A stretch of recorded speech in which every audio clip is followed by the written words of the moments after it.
नमस्कार YouTube family, आपल्या चॅनलमध्ये तुम्हा सर्वांचं पुन्हा एकदा खूप खूप स्वागत आहे। तर मंडळी, आज आपण या रेसिपीमध्ये या व्हिडिओमध्ये हे बघणार आहोत की या मटकीला गवतासारखे मोड कसे आणायचे। आणि दुसरी महत्त्वाची गोष्ट म्हणजे दमट वातावरणामध्ये मटकीला मोड तर येतात, पण त्यामध्ये उग्र वास येतो किंवा ती चिवट पडते, चिकट होते आणि थंडीच्या वातावरणामध्ये मटकीला जास्त मोड येत नाही। तर अशा कमी वेळामध्ये मटकीला मोड कसे आणायचे आणि ते पण त्यामधून उग्रवास पण आला नाही पाहिजे, सर्व डाऊट्स किंवा सर्व तुमच्या शंका इथं दूर होतील, त्यासाठी आजचा हा व्हिडिओ तुमच्यासाठी मी घेऊन आलेले आहे। त्यासाठी आजचा हा व्हिडिओ शेवटपर्यंत तुम्ही नक्की बघा, चॅनलवर असेच राहा, व्हिडिओ स्किप न करता कुठेही जाऊ नका, व्हिडिओ अगदी शेवटपर्यंत नक्की पहा। आपल्या रेसिपीला सुरुवात करूया। तर इथं मी गावरान मठ घेतलेला आहे। मठ गावरान हे आहे कसे ओळखायचे, तर गावरान मठ अगदी साईजने बारीक असतात आणि जे हायब्रिड असतात ते मोठे असतात आकाराने। तर हे आहेत गावरान मठ। मी इथं हे 150 ग्रॅम वजनी प्रमाणामध्ये घेतले आहे आणि वाटीमध्ये म्हटलं तर 1 वाटी प्रमाण आहे। त्यानंतर रोजच्याच वापरातील इथं मी पाणी घेतलेलं आहे, अगदी नॉर्मल पाणी आहे, कोमट सुद्धा नाही किंवा थंड पण नाही, जे आपल्या घरामध्ये पाणी असतं तेच। त्याच पाण्यामध्ये हे मठ आपण अगदी स्वच्छ करून घेतलेलं आहे आणि 2 ते 3 पाण्याने स्वच्छ पाण्याने धुवून घ्यायचे आहे। त्यानंतर हे मठ आपण 7 ते 8 तास भिजण्यासाठी ठेवायचे आहे। त्यावरती झाकण ठेवूया। 7 ते 8 तास झालेला आहे आणि झाकण काढून बघूया। तर तुम्ही बघू शकता, झाकण काढल्यानंतर या पातेलं बघताय तुम्ही, तर पातेल्यावरती पाण्यावरती फेस आलाय। तर महत्त्वाची गोष्ट म्हणजे हा जो फेस तुम्हाला दिसतोय ना, तर या फेसमुळेच आपली मटकी चिवट होते, त्यामधून एक उग्र वास येतो। जरी मटकीला मोड आले तरीही त्यामध्ये बघा चिकटपणा जाणवतो आणि बघा वास पण येतो। तर आपण सर्वात आधी काय करायचं की हा जो फेस आलेला आहे ना, हा तर काढायचाच, म्हणजे हे पूर्ण पाणी जे आपण आहे ना पातेल्यामध्ये, ते पूर्ण पाणी आपण इथं काढून टाकायचं आहे आणि यामध्ये परत 1 ते 2 पाणी परत ही स्वच्छ पाणी मटकी धुवून घ्यायची आहे। आणि खूप चोळायचं पण नाहीये, याच्यामध्ये पाणी टाकून हाताने या मटकीला कुठं चोळायचं पण नाहीये जास्त, फक्त पाणी टाकून स्वच्छ पाण्याने 2 ते 3 पाणी तर धुवून घ्या।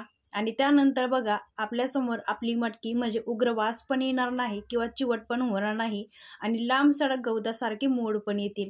तर बघा मंडळी, इथं ही मटकी मी आता 2 ते 3 पाण्याने स्वच्छ धुवून घेणार आहे। बघूया पुढं व्हिडिओमध्ये की काय परिणाम होतोय त्यावरती। चला तर ही आपण मटकी आता 2 ते 3 पाण्याने धुवून घेऊया। त्यानंतर बघा, तुमच्या घरामध्ये पुरणाची चाळण तर असेलच, जर पुरणाची चाळण नसेल तर तुमच्या घरामध्ये धान्य चाळण्याची चाळण तर असेलच ना, तर त्या चाळणीसुद्धा तुम्ही वापर करू शकता। किंवा घरामध्ये जर कमी मटकी असेल तर पिठाची जी चाळणी असते स्टीलची, तुम्ही ती पण वापरू शकता।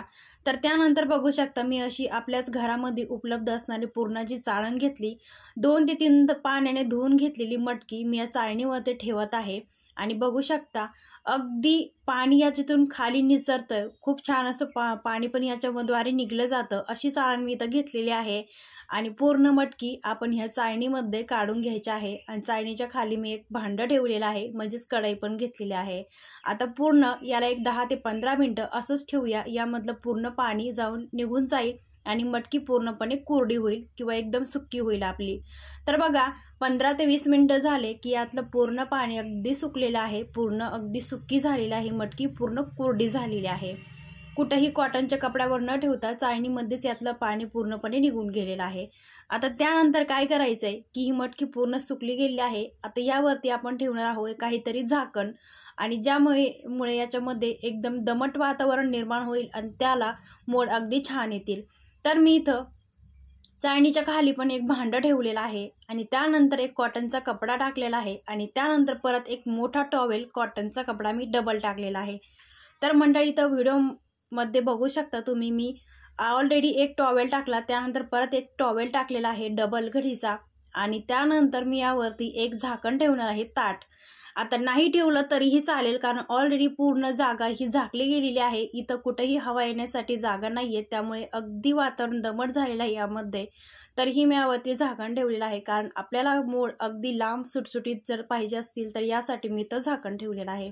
तर मंडळी, इथं मी बघू शकता एक दिवसाच्या नंतर, म्हणजे पूर्ण 1 दिवसाच्या नंतर 36 तासाच्या नंतर बघू शकता अशा प्रकारे इथं मोड आलेले आहे। 1 दिवस नाही तर 36 तासाच्या नंतर छान अशी याला मोड आलेले आहेत। मटकी पाण्यातून वर काढल्यानंतर हे लक्षात ठेवा मी तुम्हाला काय सांगतेय। तर इथं 36 तासानंतर छान अशी मोड आलेली आहे आणि हे मोड पण तुम्ही बघू शकता, अगदी या चाळणीतून बाहेर लांब लांब अगदी 1-1 इंचचे मोड आलेले आहेत। आणि महत्त्वाची गोष्ट म्हणजे जर तुमच्या मठामध्ये किंवा ह्या मटकीमध्ये जर काळे मठ असतील ना, तर त्यामुळे सुद्धा तुमची मटकी ही चिवट होते, चिकट होते आणि त्याचा उग्रवास येतो। ही पण महत्त्वाची टिप्स आहे। जर याच्यामध्ये कुठं काळे मठ असतील तर ते तुम्ही स्वच्छ करताना किंवा निवडून घेताना ते काढून टाका। याच्यामध्ये पण होते, मी काढून टाकले होते। त्यानंतर बघा अगदी कुठेही चिवट झालेली नाहीये किंवा या मटकीला कुठेही उग्रवास आलेला नाहीये, अगदी छान गवतासारखे मोकळे सुटसुटीत आपले मोड आलेले आहे। आणि दुसरी महत्त्वाची गोष्ट म्हणजे तुम्ही म्हणता की या चाळणीखाली भांडण न ठेवता किंवा या चाळणीखाली एखादा कॉटनचा कपडा ठेवता, वरून एखादं झाकण ठेवलं तर चालेल का? चालेल, पण काय होतं की चाळणीखाली जेव्हा आपण भांडण न ठेवता एखादा कॉटनचा कपडा ठेवतो त्यावेळेस याचे मोड लांब येत नाही, ते आकसले जातात, मग मोड लांब येत नाही। तर ही महत्त्वाची टिप्स आहे। तर त्यासाठी ही टिप्स मी तुम्हाला दाखवलेली आहे।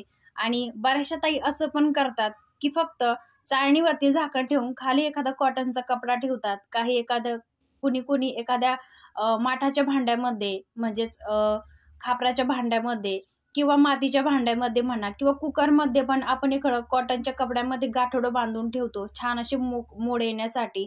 पण त्यामध्ये असं होतं की हवाबंद डब्यामध्ये किंवा त्या वातावरणामध्ये दमट वातावरण मोड तर येतात, पण त्याचा चिवट वास येतो किंवा ती चिवट होते, हे नक्की। तर मग तुम्ही असा पर्याय निवडू शकता किंवा मटकीला अशा प्रकारे मोड नक्की आणू शकता। बघू शकता तुम्ही अगदी लांब सुटसुटीत मोकळ्या सडक याला आपल्या ह्या मटकीला मोड आलेले आहे।